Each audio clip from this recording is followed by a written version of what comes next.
La conférence d'aujourd'hui, elle porte beaucoup plus sur le processus électoral, avec un focus sur les enjeux de l'heure, où on est en train de voir comment les jeunes peuvent contribuer à la prévention des conflits qui auraient des liens directs avec le processus électoral, mais aussi échanger avec les parties prenantes de la gouvernance sécuritaire, comment les jeunes, les femmes peuvent appuyer les forces de sécurité, en particulier la police, dans le rétablissement de l'ordre, aussi la gestion des conflits qui ont des liens avec les processus électoraux en cours en RDC.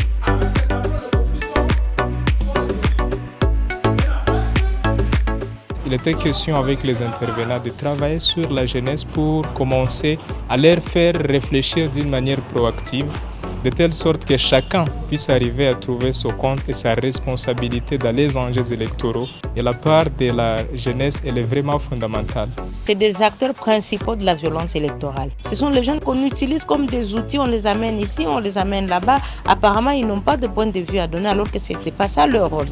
Ils peuvent aussi être candidats, ils peuvent aussi être élus. Il est également question de susciter cette curiosité de jeunes à se découvrir, à savoir qu'en eux, il y a des choses dont le pays a besoin. Et leur place dans la gouvernance de ce pays est là. Ce qui m'a beaucoup impressionné parmi les thèmes dans cette activité, c'est là où on a parlé des stratégies qui peuvent nous aider, nous en tant que jeunes et en tant que femmes, dans ce processus électoral. Tout le monde n'est pas censé emboîter les pas en politique, mais quand même on peut être parmi ceux-là qui font un bon choix pour l'avancement de notre pays et surtout de notre partie de la sous-région des Grands Lacs.